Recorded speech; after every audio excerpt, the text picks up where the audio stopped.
여야 원내 4당이 4.13 총선을 보름여 앞에 두고 선거대책위원회 구성을 마쳤습니다. 가장 늦게 채비를 마친 새누리당은 화합형 선대위라는 점을 강조합니다. 어제 총선 공천자대회를 통해 선대위 체제로 공식 전환한 새누리당은 공천 파동에 대한 김무성 대표의 사과를 시작으로 단결에 나섰습니다. 근심을 끼쳐드린 점에 대해서 다시 한번 사과드립니다. 우리 새누리당에는 더 이상 갈등과 분열이 없습니다. 오로지 총선 승리라는 한 가지 목표만 있을 뿐입니다. 공동선대위원장 체제를 갖춘 새누리당 선대위에는 김무성 대표와 서청원 이인재 최고위원, 원유철 원내대표, 야권 영입 인사인 강봉균 전 재정경제부 장관 등이 이름을 올렸습니다. 이른바 DJ의 브레인으로 불렸던 강봉균 전 장관은 노무현 전 대통령 시절 정계에 입문해 3선을 한 의원 출신으로 과거 야권의 경제통 역할을 했습니다. 지난 총선의 경우 박근혜 당시 선대위원장의 원톱 체제였던 점을 제외하면 이번에도 지도부의 화합과 동시에 외부 영입 인사를 통한 경제 이슈 선점이라는 전략을 택한 겁니다. 뛰어라 국회야를 총선 슬로건으로 내건 새누리당은 잠자는 국회에서 일하는 국회로라는 모토를 내거는 등 야당 심판론도 전면에 내세웠습니다. 정의당의 선대위도 전현직 지도부를 중심으로 한 6인 공동체제입니다.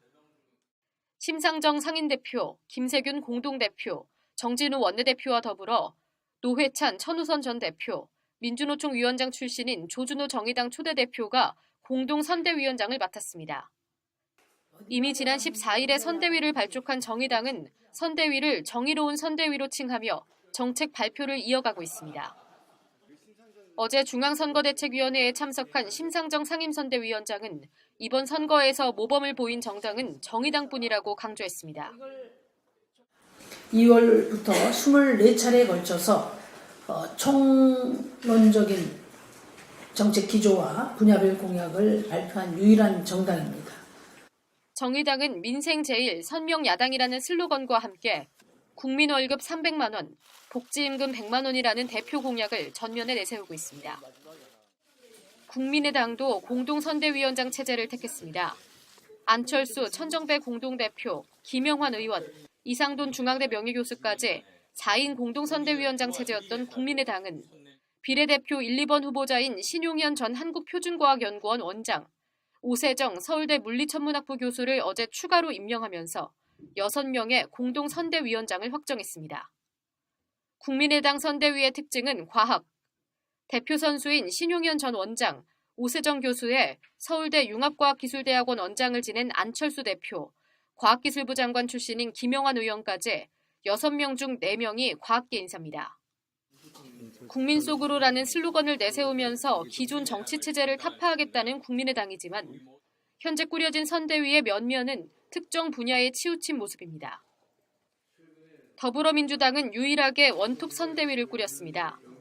김종인 비대위 대표가 선대위원장을 맡고 11명의 선대위 부위원장단이 권역별 혹은 기능별 선대위원장을 겸합니다.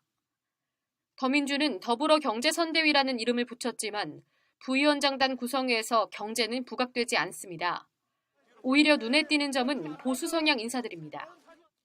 서울권역위원장인 진영 의원은 한나라당과 새누리당에서 3선을 했고 대구권역의 김종대 전 국민건강보험공단 이사장 역시 대표적인 여권 인사로 뉴라이트 바른정책포럼 공동대표, 한나라당 원내대표 자문위원장 등을 지냈습니다. 실질적인 경제정책은 오늘 발족한 국민경제상황실이 뒷받침할 것으로 보이는 가운데 상황실의 요직에는 금융통이 자리를 잡았습니다. 88만 원 세대의 공동저자로 유명한 우석훈 부실장 외에 실장, 부실장 자리가 전부 금융계 출신으로 채워졌습니다. 경제상황실장을 맡은 최운열 전 서강대 부총장은 한국은행 금융통화위원회 위원, KB금융지주 사회이사 등을 지냈고 당선권인 비례대표 4번을 받았습니다. 낙수효과를 비롯한 현 정부 경제정책에는 비판적이지만 해외 투기 자본 논스타를 옹호한 글을 기고하는 등 자본 친화적이라는 평가도 있습니다. 주진영 부실장은 삼성증권 마케팅 담당 상무, 우리투자증권 리테일 사업 본부장에 이어 한화투자증권 대표이사를 역임했습니다. 국민TV 뉴스 노지민입니다.